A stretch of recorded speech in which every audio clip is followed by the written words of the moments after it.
Good morning or evening, friends. Here's your friendly announcer. I have serious news to pass on to everybody. What I'm about to say could mean the world's disaster, could change your joy and laughter to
coming. Don't need no baggage. You just get on board.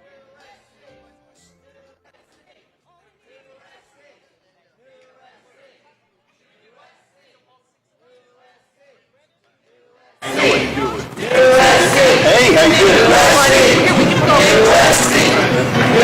how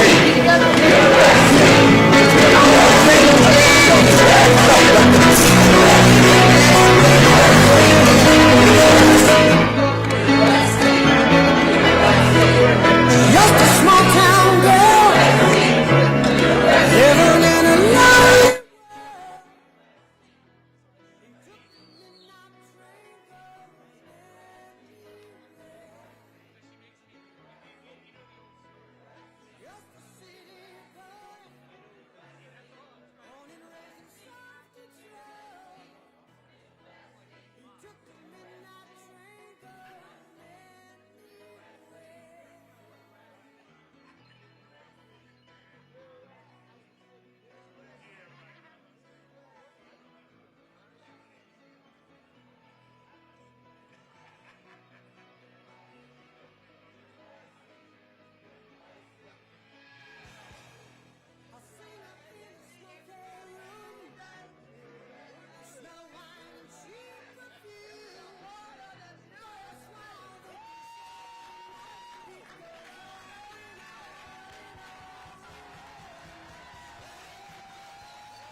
Good morning to New SC.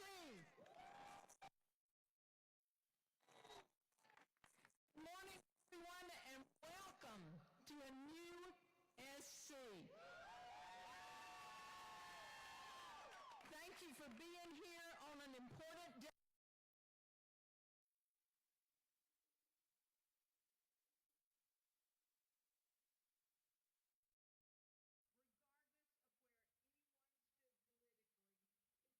where anyone stood politically, this Saturday is a reminder that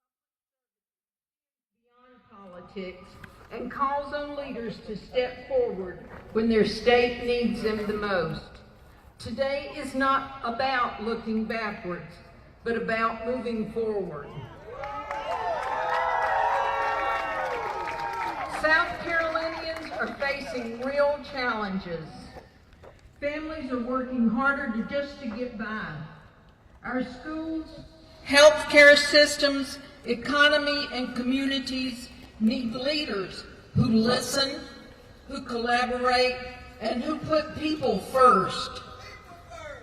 The man I'm introducing today has built his career on public service, on bringing people together. I know that because we have worked together, and on expanding opportunity for every South Carolinian. He believes leadership is not defined by party or politics, but by character, compassion, and the courage to do what is right. Today, he takes the next step in that service by introducing the person he has chosen to serve alongside him as his candidate for Lieutenant Governor. Today they offer a vision for South Carolina rooted in unity, opportunity, and hope. Please join me in welcoming our Democrat candidate for Governor of South Carolina, Dr. Jermaine Johnson.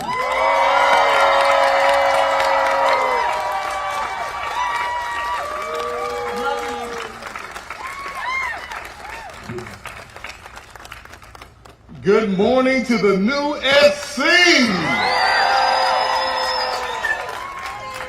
Y'all, I'm extremely excited to be here this morning amongst individuals who have shared ideals and where we are going to move this state into the future. And I would be remiss if I did not mention y'all's next First Lady of South Carolina, y'all. And everybody knows I call her the real doctor, so that's the real doctor standing over here to my right. But let me also mention Senator Katrina Shealy. Please give her a round of applause. The courage that she has shown to stand up here, to also speak out against injustices that are happening around our state and our nation.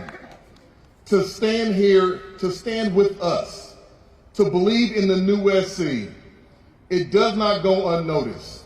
She said that we have worked together, and we absolutely have.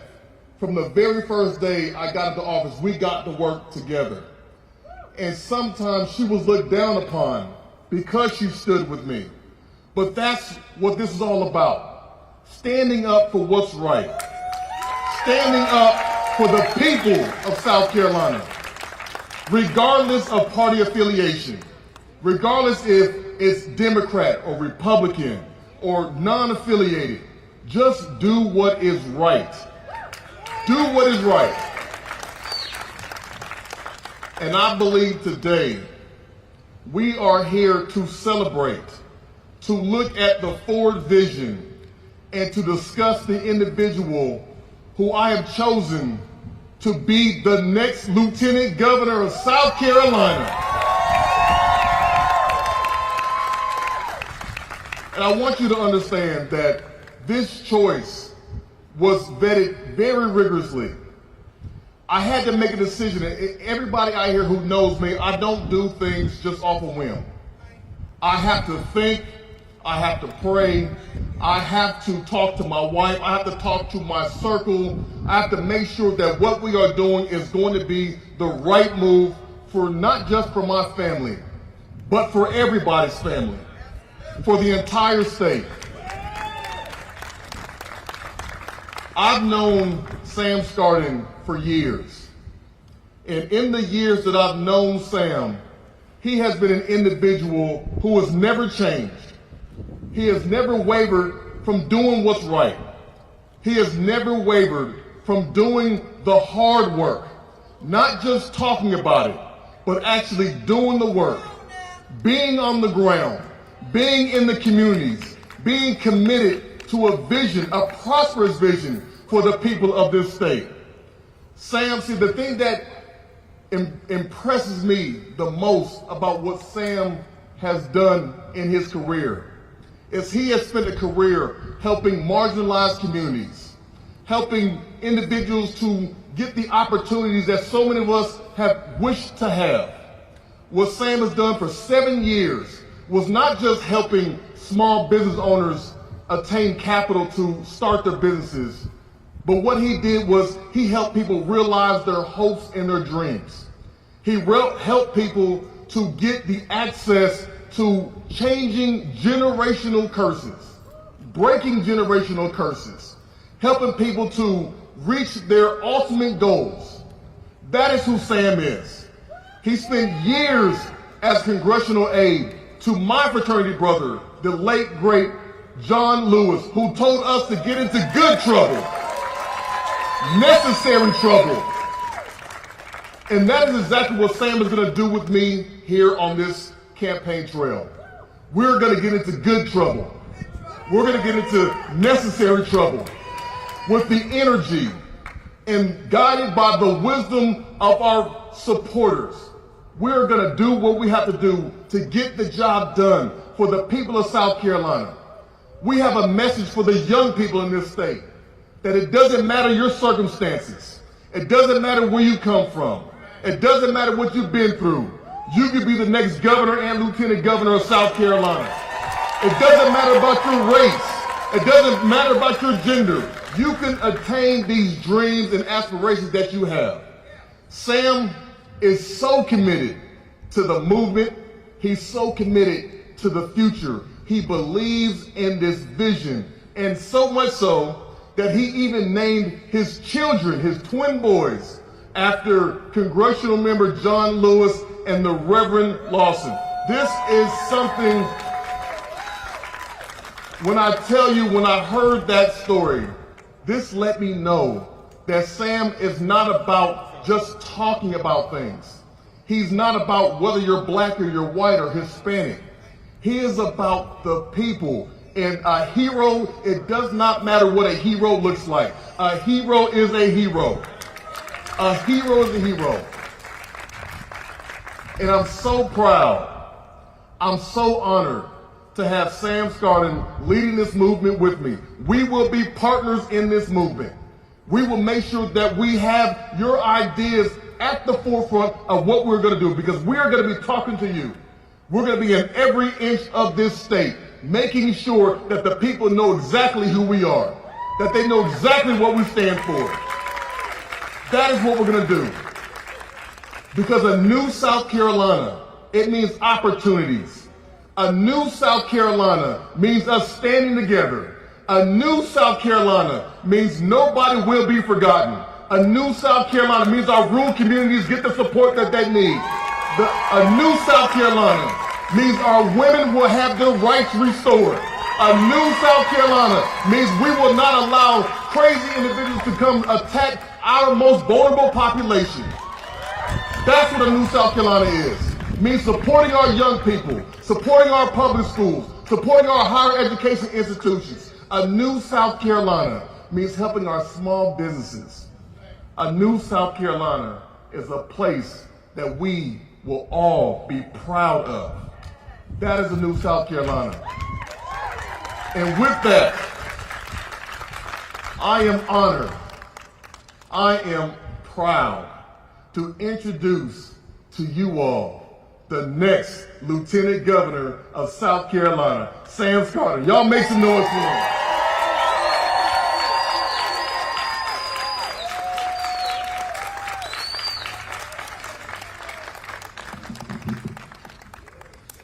I don't know who Jermaine was talking about, but he should have picked that guy. Good morning, y'all. It is good morning. It is a good morning in South Carolina. It's an honor and a privilege to be here today, and thank you all for coming, for braving the heat to be here.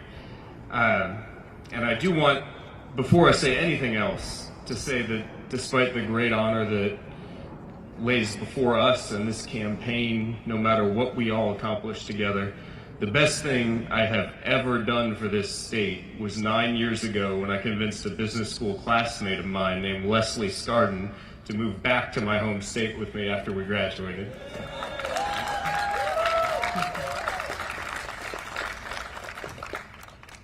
Of course, I want to thank Representative Jermaine Johnson, South Carolina's next governor, Jermaine Johnson, for this incredible opportunity to help lead our state forward and make the vision of the new South Carolina a reality. Now, before I tell you more about myself, I'd like to talk about Jermaine for a minute. I've had the privilege of getting to know him over the years, and I can tell you 3 things that have impressed me to no end about Jermaine. First of all, Jermaine has overcome incredible adversity in his life. As a child, he went through things that no kid should ever go through. Losing a sibling to gun violence, at times not having a place to call home, up to and including his time as a student athlete at the College of Charleston. Every success Jermaine has in life is a defiance of the odds that were stacked against him, and I could not be more proud to share this stage with him.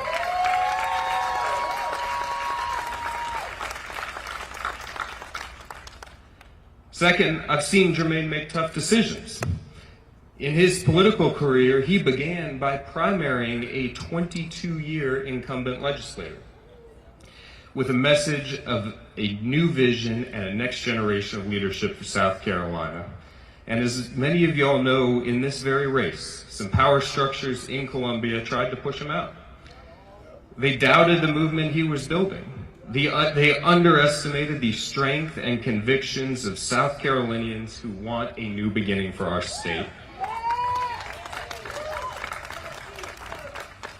And Jermaine made a courageous and tough decision to stay in this race, and 10 weeks later achieved a historic victory in our Democratic primary against 2 better funded candidates with deep ties to our party establishment. So do not let anyone in this election tell you that Jermaine is going to be some kind of rubber stamp, that he is here to represent anyone but the people who sent them, and he has the freedom to serve them and them alone. He has repeatedly shown the courage to stand up to the old guard, because voters should choose when it's time to move to the next generation. They did that in June, and they're going to do it again in November.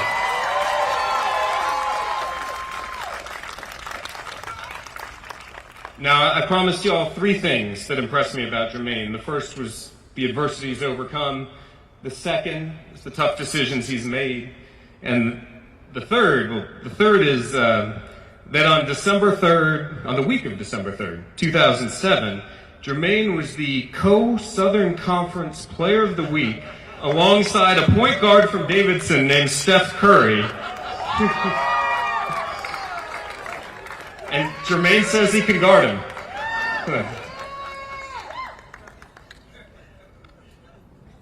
Now, let me tell you a little about myself and why I'm excited to be joining this ticket. It's not just to balance out Jermaine's height and charisma. This election is truly about new South Carolina versus old South Carolina. The time has never been so critical, and the opportunity has never been so great for us to begin building a new South Carolina, because the old South Carolina simply is not delivering the results we need.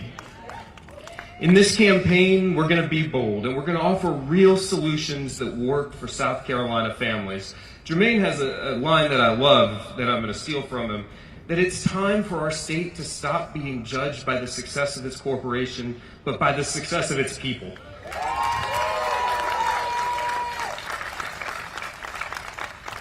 So what does that mean? 3 things that matter to every South Carolina family. We're going to build an economy that works for all of us, where every family can build wealth through real opportunity and real affordability. Jermaine mentioned my own background. is making loans to the people and entrepreneurs and projects in this state where traditional capital just won't go. The people who this system is not working for. Because a new South Carolina means economic mobility in South Carolina. Not just for these sons of congressmen, but for every South Carolinian in this state.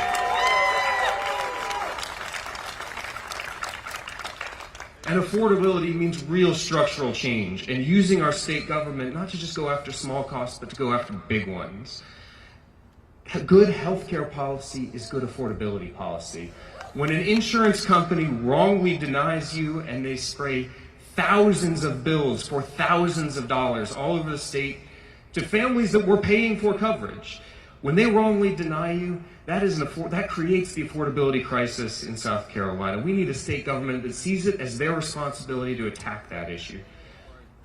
Good housing policy is good affordability policy. Our state is growing, and we need a state government that makes sure housing is being built and has attainable ownership at every price point for every income in South Carolina. Good child care policy is good affordability policy.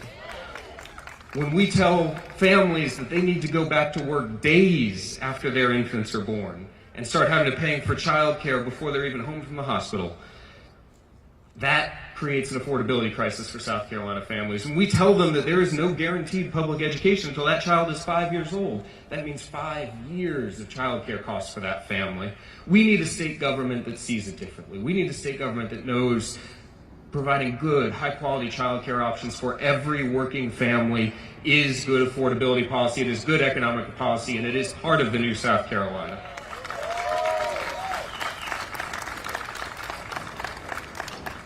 I want to talk about our schools. I'm a graduate of Charleston County Public Schools. We need to reinvent public education in South Carolina. Believe me, this is an issue I care passionately about. We have 4-year-old twins at home about to start in our local public elementary school. And every solution you have ever heard to getting us out of the bottom 10 of education metrics around the country is a Band-Aid on a wound. We have a system that's more than 100 years old. We need to reinvent it. We need to go back to the chalkboard, or the whiteboard, and design what a 21st century public education system should look like. If you were going to build an education system today, you would not send kids home for more days than you keep them at school. You would not send them home at 2 o'clock every afternoon as if there's always going to be one parent home for them. You would put more teachers in the classrooms and you'd pay them better, and you would start them younger, because every ounce of data shows that kids need to be learning before they're 5 years old. And in a new South Carolina, we are going to reinvent our public education system.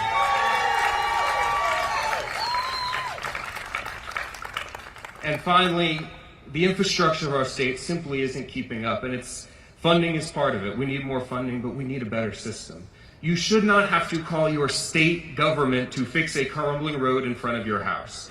We need to reform the way we do infrastructure so that we can actually deliver results for people who need it, because every time you sit in traffic and are late to work, every time you sit in traffic and don't get to have dinner with your kids because of it, that is a tax on your time that the state could be solving if it reinvented its infrastructure system.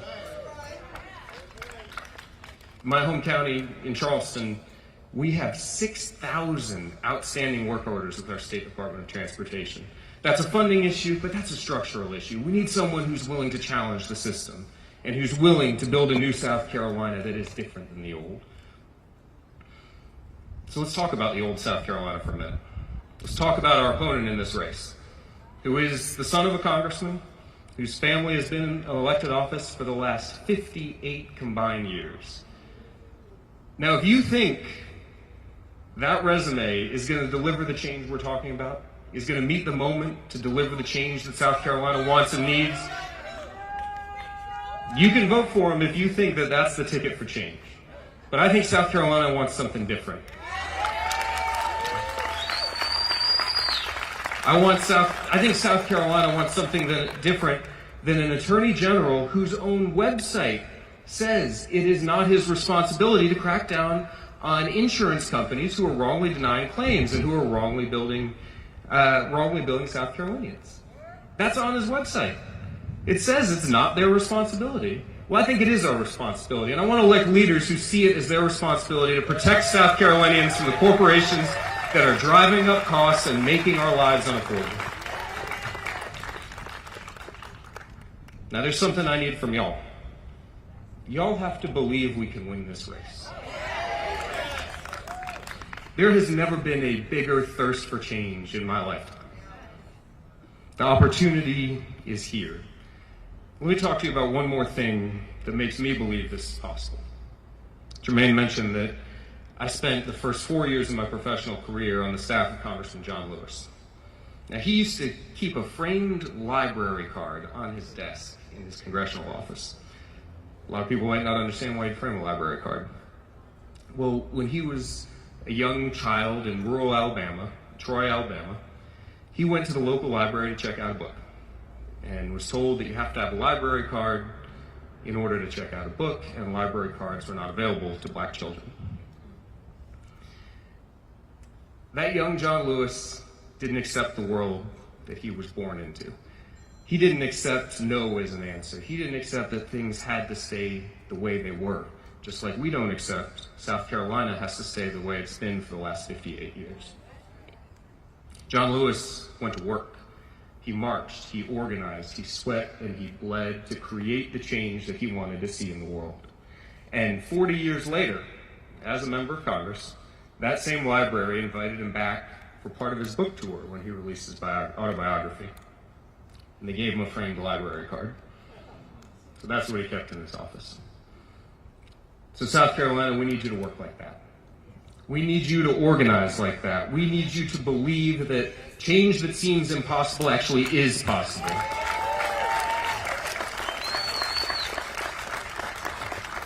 So the next 3 months can decide whether or not our state sees it as their responsibility to take on the big corporations.